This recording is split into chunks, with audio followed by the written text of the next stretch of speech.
আসসালামু আলাইকুম। আশা করি সবাই ভালো আছেন। আলহামদুলিল্লাহ আমরা ভালো আছি। চলেন আজকে দেখাবো আমার রাত্রের খাবার।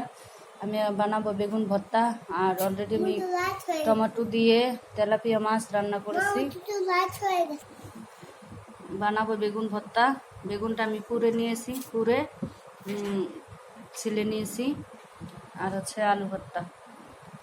তো চলেন আমি ভর্তাগুলো বানাচ্ছি। এখানে আমি লবণ দিয়ে দিয়েছি, আর একটু পেঁয়াজ মরিচ। মরিচ মাছটি কালো কালো হয়ে যায়, পুরো পুরো কালো কালো হয়। মা দুটো দিয়ে নেবো এই পর্যায়ে একটু সরিষার তেল,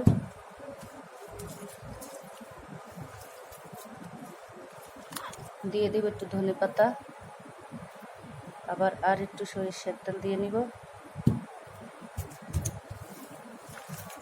বেগুন বেগুন বেগুন দেখেন আমার আলু ভর্তাটা বানানো শেষ, উঠিয়ে নিলাম। এবার আমি ধনে পাতা দিয়ে নিচ্ছি। আমি একটু পেঁয়াজ ভর্তাও করব।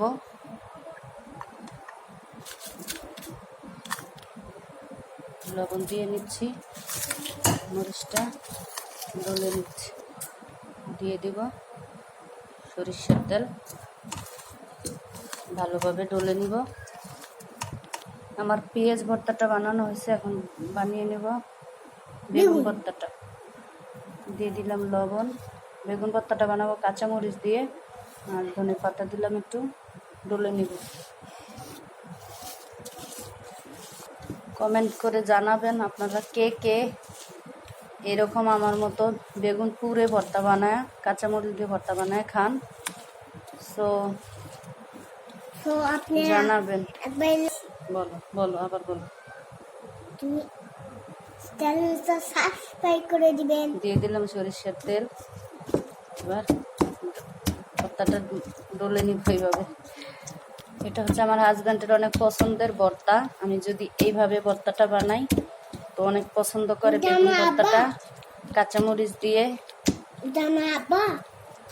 আর আমার কাছে ভালো লাগে বেশি শুকনো মরিচ দিয়ে, তো তার জন্য এই ভর্তাটা বানানো হয়ে গেল। আমার বেগুন ভর্তাটা আমার রাত্রের খাবার আলু ভর্তা, বেগুন ভর্তা, পেঁয়াজ ভর্তা, আর হচ্ছে তেলাপিয়া মাছ টমেটো দিয়ে রান্না করছি। ভিডিওটা ভালো লাগলে কমেন্ট করে লাইক দিয়ে চ্যানেলটা সাবস্ক্রাইব করে যাবেন।